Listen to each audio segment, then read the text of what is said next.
Hello and welcome to Saurav's classes. We come to the next case in the decision making section.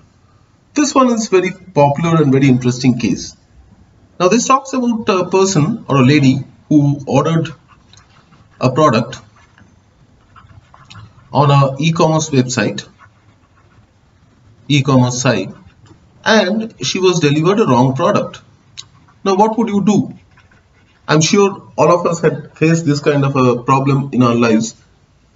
What do? We call up the call center and we tell them that this has happened, and they take a complaint and they apologize and they tell us that, okay, sorry sir, sorry ma'am, we are going to replace the product immediately and send you the right product at no extra cost, and you can keep the product that you have received as well. So this is exactly what happened with Deepthi as well.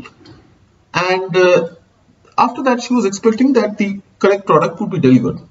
But to her surprise, the next day she gets the product again, but even this time it was the wrong product. So the second time, the wrong product was delivered. And she was extremely frustrated. She was extremely pissed off with the whole experience. And then, after a few days, as all these sites do, they called her up and they asked her for a feedback. Now she ignored the call because she didn't want to speak to them at all. Because even after the second experience, they did not bother to send her the right product. So she was extremely pissed off. She didn't want to talk to them. She just ignored the call. And later that evening, she was having a conversation with her father when her father said that he wants to change the curtains of the balcony. And he specifically said that he wants to procure them from a local retailer so that if anything goes wrong, he can go and catch him. Now, after this conversation, she suddenly decided that she's going to give the feedback. And the question is, why did she decided to give the feedback? What would she achieve out of it? So the obvious thing is that she was extremely frustrated and she wanted to vent her frustration because her father, actually hinted at that. He said, if anything goes wrong, we are going to go and shout at him. We are going to express our displeasure. So that triggered the thought in her that, okay, let me also express my displeasure. So that was the reason which actually triggered her to give the feedback. So let's see the options. The options say, the first one says, coerce the e-commerce website to punish the seller. Now she doesn't know whether they're going to punish the seller or not. And in her complaint, she's going to write about the experience. She doesn't care whether the seller gets punished or not. She is frustrated because she got the wrong product twice. And no one bothered to even call her up after that to ask her if the product has been delivered correctly. So this is not the correct reason. The second one says an act of social service. Now, why should she be doing social service? She is frustrated. She wants to, vent her anger, vent her frustration. So social service is not the right trigger for her to give the feedback. The third one says instigate people against the seller. Now this might be in our mind that yes, let me create awareness about the experience, and so that people are conscious about it and they don't buy products from them. But is this the real reason? The more fundamental reason is that she wants to vent it out. She wants to tell the website or the e-commerce retailer that, look, this is what has happened with me. So instigating people was not her intent here. The next one says prove a point to her father. Now proving a point to her father was also not her intent. Her real intent was to just vent her frustration, and that comes in the last option, release her frustration. Yes, vent her frustrations. This is what she wanted to do. She wanted to talk about her bad experience. She wanted to tell them that, look, you have goofed up too many times and you have not even bothered to call me up and ask me if I got the right product after, the second experience or the second goof up. So this was the real reason for her to give the feedback. We move to the next set of questions. The next one says that after getting the feedback, in which she awarded 1 out of 5 to the website, which is an extremely poor feedback. The sales head calls her up and he tells her, look madam, we are sorry for whatever has happened, but please understand that we are a small company and we've just started business, and your rating has affected us very badly. Our sales is going down, people are not buying our product, so please consider and upgrade your rating to a 5-star.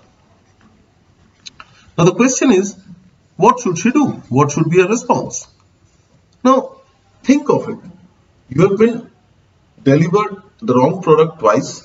After that, no one inquired whether the right product has been delivered or not. And after you give the feedback, even then, no one cares to send you the right product. Instead, they're asking you to upgrade the feedback. But why? I mean, no one will do it. No logical person will do it.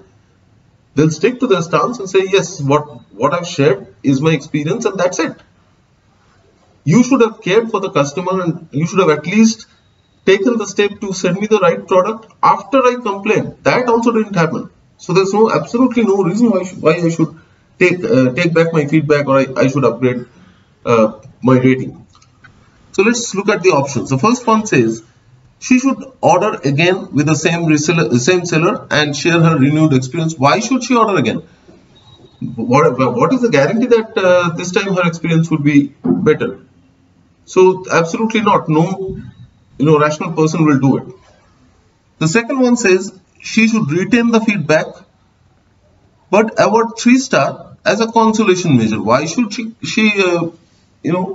upgrade her feedback or upgrade her rating just because they told her when her experience did not improve, when they did not care to send her the right product even after the complaint? So I don't think this is going to happen with any customer. No customer will do it. So this is also not the right response.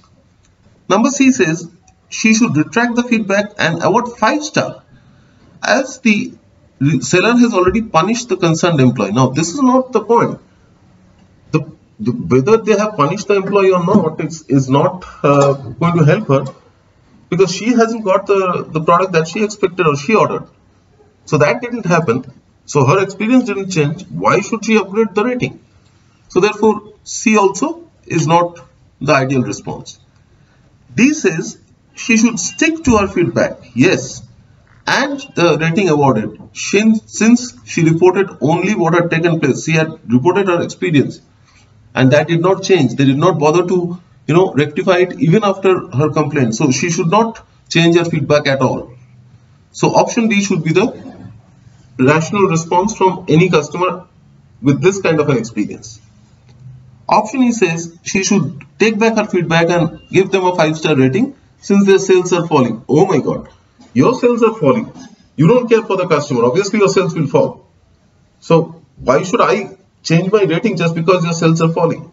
You deserve that punishment because you don't care about the customer. So I'm not going to change the rating.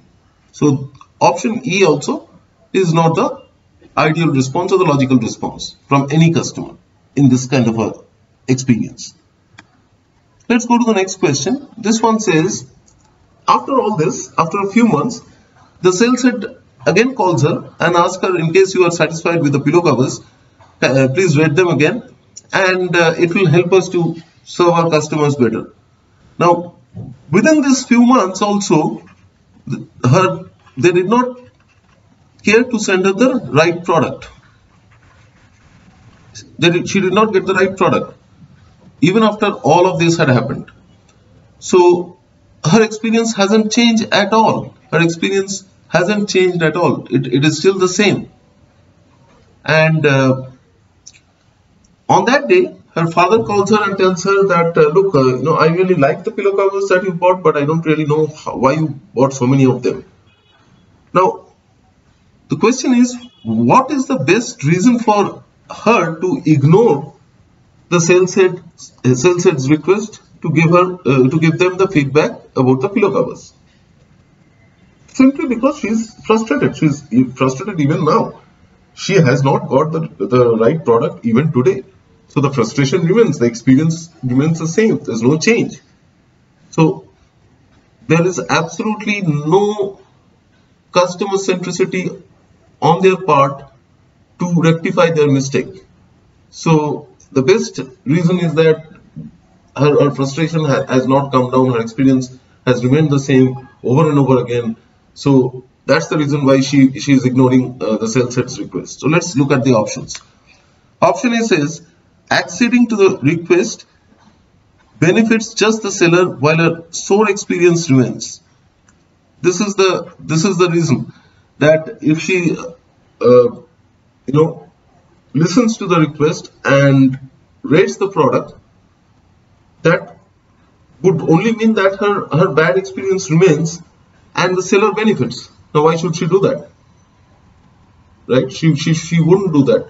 She would ignore them because she's still frustrated. So this is not the response or not the rationale for her to ignore the sales head's request. Number B says acceding to the request will imply that she was wrong in ordering satin pillow covers in the first place. Oh my God, I am free to order anything as long as your website displays the product, and that's what she did. So why should she apologize for her order, or why should she take back her order? This is absurd. Option C says if the seller truly cared about the customer, they should have shipped the satin pillow covers by now. This is the point. Her experience hasn't changed. They have not sent her the right product even today.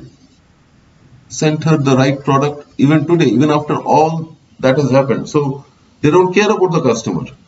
So nothing has changed. So therefore she doesn't feel that she should be responding to their calls or their requests. So that is correct. Option D says her review will lack credibility since there is no proof that she has purchased the product. Obviously there is proof. You purchase anything on an e-commerce website, you purchase it through a credit card or a debit card or net banking, and in each case your transaction is recorded. There is proof of the transaction, your phone number, your email, your name, everything gets recorded. So there is ample proof of the product purchase. So this is not a correct reason. And option E says cotton pillow covers were delivered erroneously, hence the seller does not deserve appreciation. So this is, yes, this is the cause, but even after repeated feedback, repeated calls, they did not care to send her the product even today, even after a few months. Nothing has changed. So this is more impactful than, or a stronger reason for her not to respond, because the experience has been repeatedly the same. And the option E says that the pillow covers were delivered by mistake.